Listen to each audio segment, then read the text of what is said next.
नमस्कार, मेरा नाम है छाया और आप देख रहे हैं न्यूज़ नशा।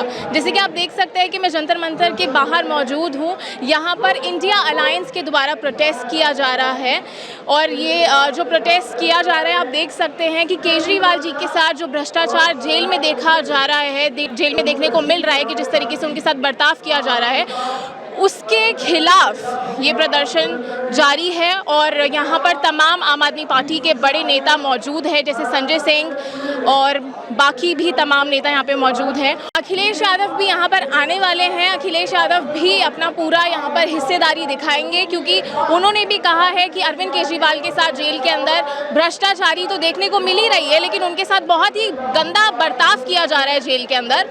तो वो भी यहाँ पर प्रोटेस्ट करने के लिए आएंगे, क्योंकि वो भी इंडियन अलायंस के अंदर बखूबी और बड़ी भूमिका निभाते हैं। हम लोग जंतर मंतर में मौजूद हैं, तो यहाँ पर तमाम लोग इकट्ठा हुए हैं, एकजुट हुए हैं। तो आइए जानते हैं कि वो यहाँ पर क्यों एकजुटा, आप जो इकट्ठा हुए हैं ये क्यों हुए हैं, आप हमारे दर्शकों को बताइए। पहले आपको नमस्कार और पब्लिक को सबको नमस्कार। अरविंद जी को गैर कानूनी रूप से अरेस्ट कर रखा है, ठीक है। ईडी ने, ठीक है, पहले मैं अपना परिचय देता हूँ। मैं रविंदर हूँ और इंटरनेशनल बॉक्सर हूँ, ठीक है। और सच्चाई के लिए लड़ रहे हैं हम लोग यहाँ पे। अरविंद जी को जो अरेस्ट किया वो बिल्कुल गलत तरीके से किया हुआ है, ठीक है। जब कोर्ट बोल रहा है और सच्चाई कुछ निकल के नहीं आ रही है, उसके बाद भी उन्होंने अरेस्ट करके अंदर बिठाया हुआ है, ठीक है ना। तो जमानत देनी चाहिए। तो जिस तरीके से ये भी बोला गया है आप लोगों की साइड से कि जिस तरीके से जेल के अंदर उनके साथ बर्ताव भी किया जा रहा है, उनकी हेल्थ के ऊपर ध्यान नहीं दिया जा रहा, जिस तरीके से वो हेल्थ के अंदर भी काफ़ी कमज़ोर दिख रहे हैं। तो किसी ने ये कहा कि क्या आम आदमी पार्टी ये चाह रही है कि जेल के अंदर रहकर उनको सुविधाएं मिले? मैडम, कोई सज़ा नहीं हुई है अभी, ठीक है। कि अगर कोई सज़ा हुई है कुछ, और सबसे बड़ी बात है, देखो, मानव अधिकार आयोग सबके एक मूल कुछ मतलब भारत का संविधान है। संविधान को तो बिल्कुल ही, मतलब कोई बीमार आदमी है उसको दवाइयाँ नहीं मिलेगी क्या, ठीक है ना। कोई कैदी भी होता है ना, तो जिसको सज़ा हो जाती है उसको भी दवाइयाँ मिलती है, सब चीज़ मिलती है, टाइम से सारी चीज़ें मिलती हैं। तो ये चीज़ें तो बिल्कुल ही गलत कर रहे हैं ना। मुख्यमंत्री हैं वो, पब्लिक ने चुना है उनको, आम पब्लिक ने चुन के भेजा है, चुन के आए हुए हैं और रिकॉर्ड से आए हुए हैं, और एक अच्छी पॉलिटिक्स के लिए। पर दूसरे लोग नहीं चाहते, मैं किसी पार्टी का नाम नहीं लेना चाहता, कि भाई वो दूसरे लोग चाहते ही नहीं कि वो कुछ अच्छा काम हो। नहीं, लेकिन आप खुलकर बोलिए। आप अगर प्रदर्शन कर रहे हैं तो आपको खुलकर बोलना चाहिए। हाँ, तो खुल के बोल रहे हैं, बीजेपी सरकार कर रही है सारी चीजें। हम भगवान से दिन में रात में जब भी हमारे को मौका मिलता है अपने दरबार साहिब के पास जाते हैं, अपने भगवान के पास जाते हैं और उनसे प्रार्थना करते हैं कि हे भगवान, अगर हमारे अंदर, अगर हमारी आम आदमी पार्टी में रत्ती भर भी सच्चाई है, हमारे नेता को स्वस्थ रखना, आत्मबल देना, ताकि वो हम 2 करोड़ दिल्ली वासियों के लिए और पंजाब के वासियों के लिए, जो 4 करोड़ पंजाब वासी हैं, उन सब के लिए वो लड़ाई लड़ सके। और आगामी दिनों में जो पूरे देश में हमने जो अलग जगाया है, जनतंत्र को वास्तविक रूप से धरातल में लाने का जो हमने मंत्र जगाया है, जो आज से 2012 26 नवंबर को हमने संकल्प लिया था कि वास्तविक जनतंत्र लाएंगे। अगर हमारे अंदर रत्ती भर भी हमारे अंदर भावना है और उस सच्चाई है, तो इस सच्चाई के लिए हमारा आसमान और हमारा भगवान हमारे नेता को सक्षम रखे, सलामत रखे। क्या बड़ा मुद्दा है और क्या इम्पोर्टेंट था ये प्रोटेस्ट करना, क्या ज़रूरी था? जी, बहुत ज़रूरी था। जनता की जो आवाज़ है वो सांसद में पहुंचाने वाले नेता होते हैं। जनता की जो आवाज़ है वो विधानसभा चुनाव के जरिए, चाहे वो एमएलए की कुर्सी पे बैठे अपनी पहुंचाने वाले हो, सचिवालय में, चाहे एमसीडी में बैठ के एज अ काउंसलर वो लोकल डिस्ट्रिक्ट लेवल पे जनता की आवाज़ पहुंचाए। तो ये प्रोटेस्ट के हम इस माध्यम से, इस प्रोटेस्ट के माध्यम से ये आवाज़ तक पहुँचाना चाह रहे हैं। ये आवाज़ शासन प्रशासन तक पहुँचाना चाह रहे हैं। अरविंद केजरीवाल जी की जो अवैध गिरफ्तारी है, जिसमें 3 बार उनको ईडी के केस में एक तरह से बेल मिल चुकी है, इंटरिम रिहाई, इंटरिम बेल से कहते हैं, वो भी मिल चुकी है। उसको आपने देखा किस तरह से बेल ऑर्डर अपलोड भी नहीं हुआ था। रात जब ट्रायल कोर्ट से, राउस एवेन्यू कोर्ट से जब उनको मेल मिली थी, सीबीआई पहुंच जाती है, उनकी अवैध गिरफ्तारी रहती है। 9 घंटे बिठा के अरविंद केजरीवाल जी की पूछताछ करी गई थी, बावजूद उसके 1 रुपए का भ्रष्टाचार उनके खिलाफ साबित नहीं करा है। जितने सारे जो विटनेसेस थे बाद में अप्रूवर्स बन गए, चाहे चाहे शरद रेड्डी हो, चाहे वो दूसरे अप्रूवर्स हो, जो करोड़ों के इलेक्टोरल बॉन्ड्स खरीद के भारतीय जनता पार्टी एक तरह से साइड में शामिल हो गए हैं, जिसकी ये भारतीय जनता पार्टी करती है कि उन्होंने, उनके जो बयान है उनकी वजह से ये सारा लड़ाई मेन अक्यूज हुए, उनको तो बेल में कितना टाइम हो गया। तो अरविंद केजरीवाल जी को क्यों परेशान किया जा रहा है, क्यों उनकी बार बार बेल अपोज करने की बीजेपी रास्ते ढूंढती रहती है? वो एक बहुत ही अक्यूज सीवियर डायबिटिक पेशेंट है।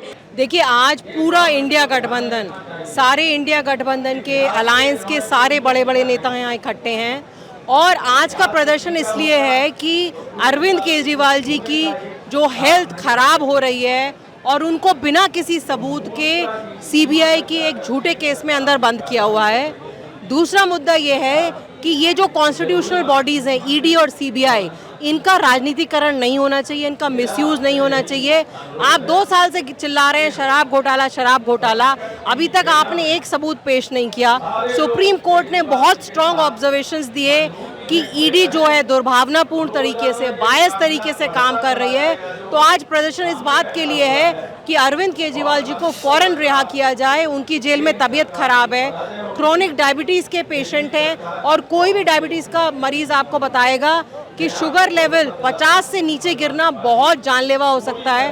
केजरीवाल जी का 32 बार 50 से नीचे लेवल गिर चुका है। तो आज दिल्ली की सारी जनता जो अरविंद केजरीवाल जी को अपना बेटा मानती है, वो भी बहुत ज़्यादा गुस्से में है कि आपने हमारे बेटे को जबरदस्ती अंदर करा हुआ है, जिसकी वजह से हमारे काम भी रुक रहे हैं। तो फौरन उनको रिहा किया जाए।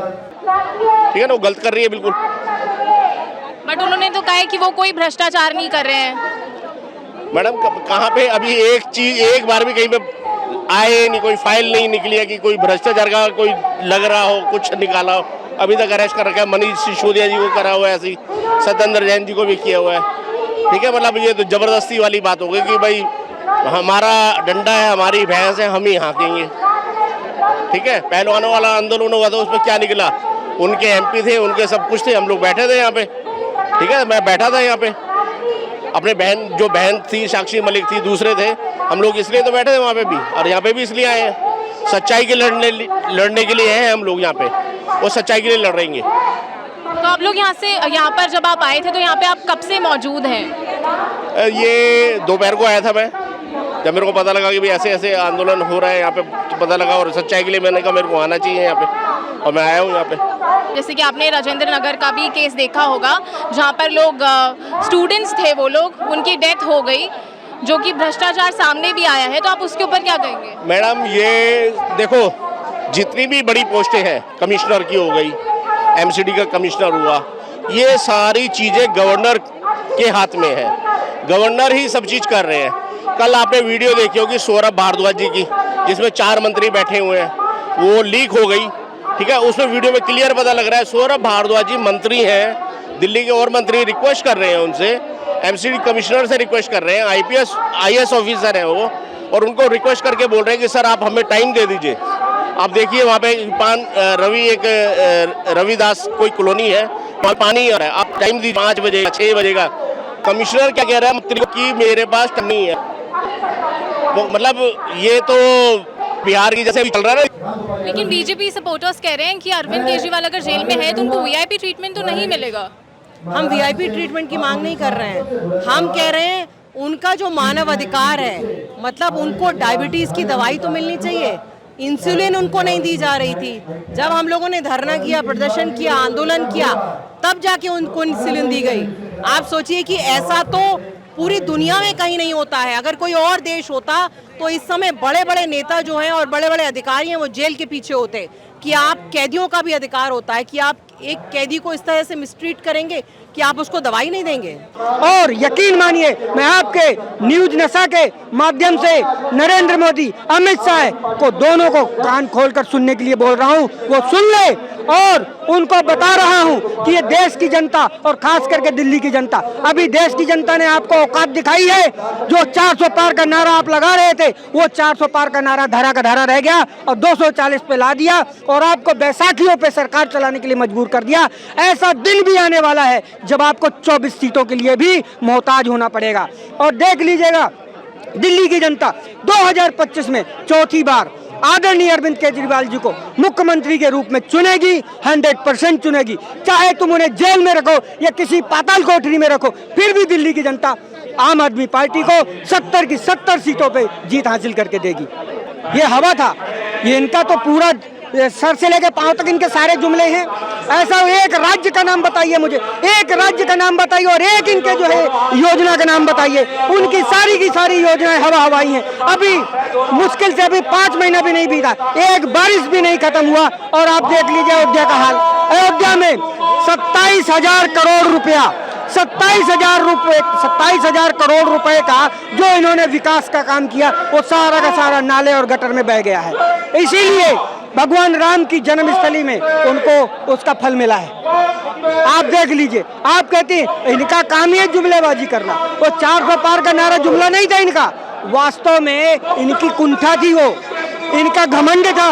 ये घमंड था इनका कि हम तो ऐसे ही जीत जाएंगे, 400 पार का नारा देंगे हम जीत जाएंगे। अरे ये 400 पार नहीं, इस बार देख लीजिएगा जनता इनको, हमारे आदरणीय सांसद संजय सिंह जी कहते हैं ना कि 400 पार, अगली बार जनता इनको तड़ी पार करेगी और करी रही है तड़ी पार और करी दिया है तड़ी पार। और यकीन मानिए जनता जनार्दन होती है, जनता से बड़ा कोई नहीं है। पिछले आज़ादी से लेकर के अब तक 75 सालों में 76 सालों में बड़े बड़े तुर्रम खान आए, तो 3 नेता आए और उनको भी ऐसे घमंड हुआ था। आज उनका घमंड धराशायी है, मिट्टी में मिट गए। एक दिन ऐसा आने वाला है, बहुत जल्दी आने वाला है। हो सकता है कि आपके न्यूज नशा के माध्यम से इस सवाल पर आप मेरा वही जवाब मुझे काउंटर करने के लिए कहेंगी। मैं दावा करता हूं कि आने वाले जल्द समय में ये बैसाखी की सरकार भी गिरने वाली है, बहुत जल्दी गिरने वाली है। ये बैसाखी के साथ ज्यादा नहीं चलने वाली है। क्यों कि गंदे काम करने वाले, घटिया काम करने वाले, गैर राजनीतिक काम करने वाले और अमानवीय काम करने और अन्याय जनित काम करने वालों का भगवान का साथ नहीं देता है। बजरंगबली इस बात के साक्षी हमारे नेता बजरंगबली हैं। बजट सेशन पे मैं आना चाहूंगी कि 2024 का जो आया उससे जनता काफी नाराज लग रही है। जाहिर सी बात है, अगर आप झुंझुना वाला बजट सामने होगे, अगर आप ऐसे बजट जिसमें आपने जो आर्यवीर स्कीम है, जिसमें कहीं ना कहीं एक इंसान अगर में भर्ती होता है, वो कहीं ना कहीं अपनी आखिरी दम तक आर्मी की सेवा करना चाहता है। आप अपने लिए तो बैक टू बैक एक बार नहीं, दूसरे बार नहीं, तीसरे बार प्रधानमंत्री की कुर्सी आप छोड़ने को तैयार नहीं है। वहीं जो एक सिपाही आप चाहते हैं वो 4 साल अपने दे उस आर्मी छोड़ दे, तो ये जो अग्निवीर स्कीम है, सॉरी मैंने आर्यवीर कह दिया था, अग्निवीर स्कीम जो है वो अपने आप में एक बड़ा प्रॉब्लमेटिक स्कीम है जिस पे कोई बात नहीं हुई। एमएसपी की बात हम बात कर रहे हैं, एमएसपी लागू होने की बात कब से चल रही है, लेकिन कहीं पे कुछ किसानों की कोई एमएसपी की बात नहीं हुई, उनके हक की कोई बात नहीं हुई। यहाँ पे आप लाखों करोड़ों के जो लोन्स है वो अपने पूंजीपतियों की, अडानी अंबानी टाइप के लोगों की आप माफ कर देते हो, लेकिन दूसरे ओर फार्मर सुसाइड कर रहा है, उनके पास इतना लोन के बोझ के भाव तले दबा हुआ है और आप उनके लोन्स माफ करने की कोई बात नहीं करते हो। आप कहीं ना कहीं एजुकेशन जैसी चीज़ है उस पर आप जितना बजट का एक पोर्शन होना चाहिए आप हर बजट में पिछले बजट से कम करते जा रहे हो। नौकरियां क्रिएट करने की हम बात करते हैं, 2 करोड़ नौकरी क्रिएट करने की बात आप ही लोगों ने करी थी। 2 करोड़ तो बहुत दूर की बात है, 2000 नौकरियां अगर क्रिएट करी हो तो बता दे। नीट की, नेट की एग्जाम्स की हम देख रहे हैं, उसमें कहीं पे कोई उसका पार्लियामेंट में बात नहीं, मणिपुर बात कर ले। आज तक भारतीय जनता पार्टी को इतनी तौफीक नहीं हुई कि मणिपुर जल के खत्म हो गया है, भी उसकी बात नहीं करते, वहाँ नहीं जाते। महिलाओं की सुरक्षा की जो बात होती है उसके लिए कोई इस तरह सीसीटीवी कैमरास लगाना, बढ़ाना या जो पब्लिक बसेस है उनको बढ़ाना, ये इस तरह के जो और मजीद दाएं उसमें भारतीय जनता पार्टी ने ये बजट लागू किया। इसमें जनता की बात है, जो कॉमन मैन है, उस बड़ा की जिंदगी डेली वेजेस से या तो बेचारा जो कमाता है या एक सैलरीड पर्सन है, उस सैलरी वाले की कहाँ बात हुई है, उनके लिए क्या इस तरह की सुविधाएं दी गई हैं। महंगाई का कम होने रही, इन्फ्लेशन का आप देख रहे हैं कहाँ से कहाँ जा रहा है, तो तमाम सारी चीजें आप दाल रोटी टाइप की, दाल सब्जी टाइप की बेसिक सुविधाओं पे देख लें कि किस तरह से रेट कहाँ से कहाँ आसमान हुए। तो कहाँ है बजट? ये आम आदमी का तो बजट है ही नहीं बिल्कुल भी। और जिस तरीके से सदन के अंदर माइक ऑन ऑफ होता रहता है उसके ऊपर आप क्या कहेंगे? देखिए, वो तो अब तानाशाही थोड़ी कम हो गई है, थोड़ा जो अहंकार था कम हो गया है, थोड़ा ज़मीन पे आ गए हैं और बाकी कुछ दिनों में और ज़मीन पे आ जाएंगे। अभी भी कोशिश कर रहे हैं, पिछले हफ्ते भी शायद कोई बोल रहा था तो एकदम से कैमरा दूसरी तरफ शिफ्ट हो गया था, फिर शायद राहुल गांधी ने कहा देखिए कैमरा हट गया तो वापस उन पर लाए। तो देखिए, जो भगवान है ना वो सबका अहंकार चूर कर देता है। भगवान ने रावण का भी अहंकार चूर किया तो ये लोग क्या, इनका भी अहंकार चूर हो जाएगा। लेकिन जो पीछे से ऑपरेट करते हैं उन सबके बटन तो ओम बिरला जी के हाथ में है, ओम बिरला तो छोटे, खुद उसने निर्मला सीतारमण जी बोल रही थी फ्लोर पे कि ऐसा नहीं है सिर्फ विपक्ष का माइक ऑफ होता है, आज मेरा भी ऑफ हो गया। तो कहीं ना कहीं वो भी मान रही हैं कि विपक्ष का माइक ऑफ होता है, इसीलिए उन्होंने ये स्टेटमेंट दिया। अब देखिए, ये अनपार्लियामेंट्री भाषा है, देश के प्रधानमंत्री हैं, उनको गरिमा रखनी चाहिए, उनको एक डेकोरम मेंटेन करना चाहिए। इस तरह की क्यों वो बातें कर रहे हैं? वो 2 बार देश के प्रधानमंत्री चुने गए हैं, 3री बार चुने गए हैं, अब तो गरिमा मेंटेन करनी चाहिए उनको और बढ़िया भाषा का इस्तेमाल करना चाहिए। बट ये पार्ट तो ओम बिरला राहुल गांधी जी को सिखा रहे हैं। राहुल गांधी जी को बोल रहे हैं कि बढ़िया भाषा। मैंने नहीं सुना कि राहुल गांधी जी ने कुछ अनपार्लियामेंट्री यूज़ किया हो। क्योंकि वो कह रहे हैं ओम बिरला जी कि आप ये भाषा यूज़ नहीं कर सकते हैं, आप पोस्टर्स नहीं दिखा सकते पार्लियामेंट में। वो तो दिखा रहे थे कि किस तरह से भारतीय जनता पार्टी की जो सरकार है वो उनके कार्यकाल में जितने पिछड़े हैं, जितने दलित हैं, जितने बैकवर्ड हैं, उन सबको कुछ भी नहीं मिल पा रहा है। और जो नया बजट भी पेश किया गया है निर्मला सीतारमण जी ने, उसमें भी आप देखिए सिर्फ जो मोदी जी के जो दोस्त हैं, जो कॉर्पोरेट घराने हैं, उनको सिर्फ फ़ायदा मिल रहा है। चाहे मिडिल क्लास हो, चाहे पिछड़ा वर्ग हो, उसको किसी को कुछ नहीं मिला। सबको टैक्स के तबे दबाया जा रहा है। देखिए, ये कोचिंग सेंटर अभी के तो चल नहीं रहे हैं, 20-25 साल पुराने कोचिंग सेंटर्स हैं। मैं खुद एक यूपीएससी एस्पिरेंट रह चुकी हूँ, तो घंटों घंटे बैठ मेंस की तैयारी मैंने भी उन्हीं बेसमेंट लाइब्रेरियों में की है। वहाँ पे ना कोई सर्कुलेशन होता है, वहाँ पे इतनी ज़्यादा एक स्टूडेंट्स की भीड़ बढ़ती जाती है, लेकिन क्योंकि सुकून से पढ़ाई करने का एक मौका वहीं पर लगता है, तो घंटों घंटों बेचारे बच्चे वहाँ पे बैठे हुए होते, पढ़ रहे होते। लेकिन ये जो बेसमेंट है, परमिशन राउज आई है कि हमने परमिशन निकाली, तो बेसमेंट में सिर्फ स्टोरेज की जगह थी, वो पार्किंग की स्पेस थी। आप लाइब्रेरी चला कैसे रहे हो? और सिर्फ राउज नहीं, कितने सारे ऐसे इंस्टीट्यूट्स हैं जो कि लाइमलाइट में आना, मतलब ये तो होना ही था। कहीं ना कहीं ये ट्रेजेडी आज नहीं तो कल होनी थी। बहुत अफसोस की बात है कि इसमें 3 स्टूडेंट्स को, 3 छात्रों को अपनी जान गंवानी पड़ी। बेचारे क्या ख्वाब लेके ये छात्र आए होंगे, उनके माँ बाप की क्या सोच होगी, हम तसव्वुर भी नहीं कर सकते। लेकिन कहीं ना कहीं इससे एक चीज़ ज़रूर निकल के आएगी कि ये तमाम इस तरह की जो अवैध तरीके से लाइब्रेरियाँ चल रही हैं, कोचिंग इंस्टीट्यूट्स बेसमेंट में चल रहे हैं, उन सब सील किया गया है। सब पे कार्रवाई होगी। जिसके पास कोई लीगल पेपर्स नहीं है या इरेगुलरिटीज़ जो चल रही हैं, अगर उसको हम अपोज करेंगे, उन मामलों को हम एड्रेस करेंगे, और कहीं ना कहीं स्टूडेंट्स के लिए काम ज़रूर होगा। और अब तो ख़ास तौर पे होगा, क्योंकि अफसोस की बात है कि इस हादसे के बाद कहीं ना कहीं एलजी और जो भारतीय जनता पार्टी की सरकार है वो भी जागृत हुई है। पहले क्या करी थी, एमसीडी में 15 साल से बैठी हुई थी बीजेपी की सरकार, क्या किया उन्होंने पता नहीं। एलजी साहब को बार बार हम लोगों ने फरवरी से, सौरभ भारद्वाज जी कोशिश रहे थे कि वो जो डीसिल्टिंग है, वो जो सीवरेज की वो जो क्लीनिंग होती है, वो तमाम चीज़ें करें। उन्होंने प्रेस कॉन्फ्रेंस करी बाकायदा से इस चीज़ को बताने के लिए कि हम फरवरी से कोशिश करें कि जो सीएस है, चीफ सेक्रेटरी, वो उस मीटिंग में रहे, वो नहीं मौजूद थे। उनके जितने लोग जो रिस्पॉन्सिबल लोग हैं वो नहीं मौजूद थे। और कब से हम कोशिश कर रहे हैं कि काम हो जाए, काम हो जाए, अब तक हो नहीं रहा है। 3 बज गए। आई रियली होप कि अब जनता जागरूक हो गई हो, कम से कम ये चीज़ को एक प्रायोरिटी बेसिस पे लेके ये काम सारे हो जाएं। हलवा देश भर में बंटता है, लेकिन मिलता सिर्फ गिने चुने लोगों को है। कल उन्होंने कहा है पार्लियामेंट सेशन में। ये बिल्कुल सही है। आप देखिए, जब से मोदी जी का कार्यकाल आया है, तब से जो देश के अमीर लोग हैं वो और ज़्यादा अमीर होते जा रहे हैं, और गरीब जो हैं वो और गरीब होते जा रहे हैं। फासला बढ़ता जा रहा है।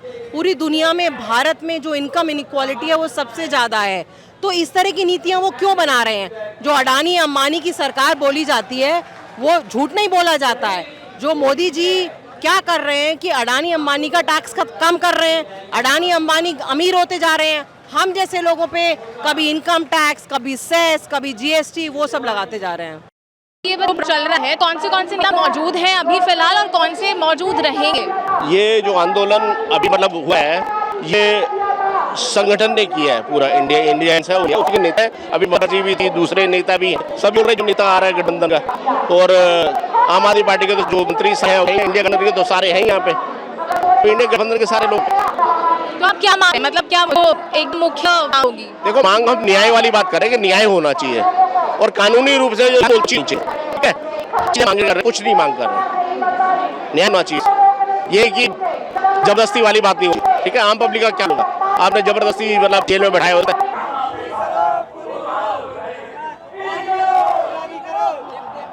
एक तरफ यहाँ पर इंडिया अलायंस के द्वारा प्रोटेस्ट चल रहा है, जो हम सभी को पता है।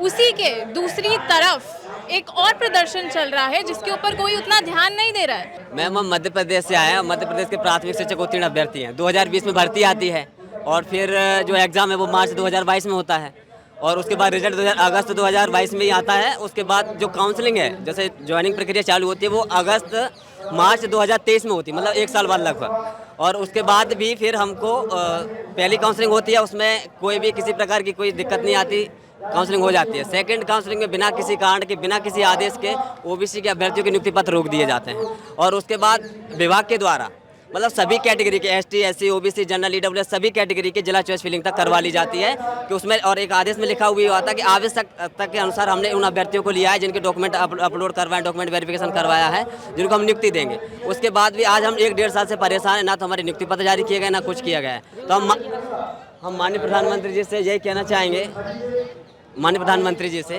कि हम सरकार में मांग तो करते रहे, 2 साल से हम आंदोलन भी कर रहे हैं एमपी में, तो हम माननीय प्रधानमंत्री जी से ये कहना चाहेंगे आप हमारी मांग को जरूर पूरा करें। आप 29 में 29 सीटें मध्य प्रदेश से जीते हैं। आज माननीय शिवराज सिंह चौहान मामा जी, जो कि आज हमारे मध्य प्रदेश के मामा जी के नाम से फेमस है और जो कि आज केंद्र में कृषि मंत्री भी हैं, 29 में 29 सीटों का आज वो जिक्र करते हैं। आज वो मध्य प्रदेश में उनका नाम चलता है कि आज वो, और मध्य प्रदेश का वो गर्व भी महसूस करते हैं कि हमने 29 की 29 सीटें दी है केंद्र सरकार को। अब जब सीटें कितने दी है? लाडली बहनों ने दी हैं, युवाओं ने दी हैं, हम सब ने दी है। मतलब हमने 2 साल से जब आंदोलन किया, जब हम पद वृद्धि की मांग कर रहे थे, इसमें 2 लाख अभ्यर्थी क्वालिफाई थे। 2 लाख अभ्यर्थी की फैमिली साइज जोड़े तो कम से कम 10 लाख अभ्यर्थी होते हैं। हम सब ने वोट दिया, सब ने सपोर्ट किया, विधानसभा में जीते, उसके बाद लोकसभा में 29 की 29 सीट जीत गए। लेकिन हमारी छोटी सी मांग है, जो प्रमुख 4 मांग है, वो आज तक पूरी नहीं हो पाई हैं। तो हम ये चाहते हैं, माननीय प्रधानमंत्री जी के पास हमारा ज्ञापन भी गया है, हम ये चाहते हैं कि हमारी जो मांग है वो पूरी हो और जिससे हमको नियुक्ति पत्र है जो मिल सके। अब माननीय प्रधानमंत्री जी के अलावा इसीलिए हमें भोपाल से दिल्ली यहाँ पे आना पड़ा है, जंतर मंतर। तो आप कितने दिनों से यहाँ पर हो? हमें परमिशन आज की मिली है तो हम आज यहाँ हैं, क्योंकि यहाँ परमिशन ज़्यादा दिनों की नहीं रहती। लेकिन हम भोपाल में हम 2 साल से करीब आंदोलन कर रहे हैं और हम कई ज्ञापन दे चुके हैं। और आप सभी स्टूडेंट्स हो? हाँ, सभी अभ्यर्थी। कैंडिडेट हैं हम, चयनित शिक्षक हैं हम लोग। यहाँ पर महिलाएं भी मौजूद हैं। मैं पूछना चाहूँगी कि आप दिल्ली में आए हैं मध्य प्रदेश से, तो कहीं ना कहीं दिल्ली तो सेफ है नहीं महिलाओं के लिए, और अब यहाँ पर कर रहे हैं और रात तक भी रुकेंगे यहाँ पर, तो कहीं आई हैं। हम लोग को कल सीट नहीं मिली है ट्रेन में, हम लोग ऊपर चढ़ के मतलब बैठ कर आए हैं, कुछ खड़े खड़े आए, नीचे पड़े हुए आए हैं। और अपने सबसे बड़ी बात है, छोटे छोटे बच्चों को छोड़ कर आए हैं, 2 साल के बच्चे को, उनके साथ रह के हम लोगों ने पढ़ाई की। कोई प्रेग्नेंट होता है, किसी का छोटा सा बच्चा होता है, महिलाओं की बहुत सारी प्रॉब्लम होती है। वैसे तो मामा जी बोलते हैं कि हमारी लाडली बहना है, हम क्या लाडली बहना है? लाडली बहना होते तो आप हमारा अधिकार नहीं देते, हमें जॉब देते ना, हमें 1000 रुपये का आप देते हो, लेकिन हम उसका क्या करेंगे 1000 रुपये का? वो तो हमें ऐसे ही है ना। 1000 रुपये में आजकल कुछ भी नहीं होता है। जब अगर हम कहीं जाते हैं, बुक्स लेने जाते हैं पढ़ने के लिए, तो 1000 रुपये की 2 बुक्स करीब आती हैं, वो हमारे लिए सफिशिएंट नहीं होती। बच्चों का खर्च भी पूरा नहीं होता उसमें, एक बच्चे का खर्च भी नहीं होता स्टेशनरी का पूरा। हम 1000 का क्या करेंगे? आप तो हमारा अधिकार दो ना, हमें जॉब दो, जो हम मेहनत करके पैसा कमाएं उसको यूज करें, हम गर्व से कह सके कि हाँ हम जॉब करते हैं, हम शिक्षक हैं, पढ़ाते हैं, हमें पैसा मिलता है, हम सेल्फ डिफेंड है। लेकिन क्या सेल्फ डिफेंड है? हम आज मामा जी के राज में और भाजपा की सरकार जब से आई है, जब से हमारे यहाँ संविदा ही नहीं हुई है लौट के। संविदा लगभग 2011 में हुई थी, 2011 में ही फिक्स, मुझे तो याद है क्योंकि मैंने दी थी, मैं एज में कम पड़ गई थी। अब लगभग मैं 30 या 32 साल की हूँ, 3 या 4 साल बाद मैं ओवर एज जाऊँगी। कौन है उसका जिम्मेदार? उसकी जिम्मेदार सरकार है ना। जब हम लोग को जॉब का एक क्राइटेरिया होता है, 26-27 साल में लगभग जॉब कंप्लीट एजुकेशन करके जॉब मिलती है, लेकिन हमारे लिए जब पोस्ट ही नहीं दोगे तो हम कहाँ से जॉब पाएंगे? मतलब रोजगार नहीं है। हाँ, रोजगार नहीं है। हम इसको राजनीतिक मुद्दा नहीं बनाना चाहते, हम केवल अपना अधिकार मांग रहे हैं और हम अपने स्तर से अपना अधिकार मांग रहे हैं। हम क्या है कि मध्य प्रदेश में प्राथमिक शिक्षा भर्ती 2020 के चयनित अभ्यर्थी हैं और हमको क्या है कि अब तक नियुक्ति नहीं दी गई है। आज 4 साल होने को हैं पूर्ण, तो मतलब बेरोजगारी है। बेरोजगार हैं मैडम। और हम क्या करें? अब मुख्यमंत्री जी पहले शिवराज सिंह चौहान जी थे, जो उपनाम मामा के नाम से फेमस हैं, और उनसे भी हमने कई प्रकार से उन्हें मिन्नतें की है, लेकिन उन्होंने हमारी एक नहीं सुनी है। और आज मोहन यादव जी हैं मुख्यमंत्री, हम उनसे भी विशेष रूप से आग्रह करना चाहते हैं कि वो हमारी मांग पूर्ण करें और हमको नौकरी देकर धन्य कर दें। बुरा महसूस हो रहा है, अब क्या करें? हम तो ये चाह रहे हैं कि अब तो आत्महत्या कर लें, क्योंकि इसका यही समाधान है। और किसके पास जाएं? हम एक बात है कि सरकार को अपना किसी अपने बड़े आला अफसर से या आला अधिकारी जो या मंत्री होता है उसी से तो मांग सकते हैं। किससे मांग सकते हैं बताइए आप? हम तो इनसे ही अब थक चुके हैं। हम कितने 2 साल से, आज 4 साल होने को हैं, 2 साल से तो हम सड़कों पे ही हैं। यहीं खाना हो रहा है, यहीं रहना, सब कुछ यहीं हो रहा है हमारा। घर से निकल चुके हैं हम तो ये समझ लिए कि हम तो मुसाफिर हैं। घंटे से रेल का सफ़र करके आ रहे हैं, हमारे बच्चों को घर छोड़ के आ रहे हैं। हम बार बार ऐसे धरना प्रदर्शन और ऐसा नहीं कर सकते, तो हमारा संज्ञान लेना चाहिए। छोटे छोटे बच्चों को लेके आ रहे हैं। तो जैसे कि आपने देखा कि एक तरफ बहुत ही बड़ा प्रदर्शन चल रहा है ऑपोजिशन के थ्रू और दूसरी तरफ एक छोटा प्रदर्शन है, लेकिन जितना छोटा है उतनी ही बड़े मुद्दे पे वो लोग अपना प्रदर्शन कर रहे हैं। इंडिया गठबंधन ने तो अपनी पूरी ताकत दिखा दी है। इस प्रदर्शन के अंदर जब अखिलेश यादव अपना भाषण खत्म कर रहे थे तो उन्होंने कहा कि देर है अंधेर नहीं है, केजरीवाल जी जल्द हमारे बीच होंगे। केजरीवाल कब रिहा होंगे और कोर्ट का क्या फैसला आता है, इसके लिए तो हमें फैसले का इंतजार करना होगा, लेकिन इस खबर से जुड़ी सारी जानकारी आप तक पहुंचाते रहेंगे। मैं छाया और आप देख रहे हैं न्यूज़ नशा। और आप हमसे जुड़े रहने के लिए सब्सक्राइब करें YouTube पर, फॉलो करें Twitter पर और लाइक करें Facebook पर। और ज्यादा जानकारी के लिए आपको टाइप करना होगा सिर्फ न्यूज़ नशा।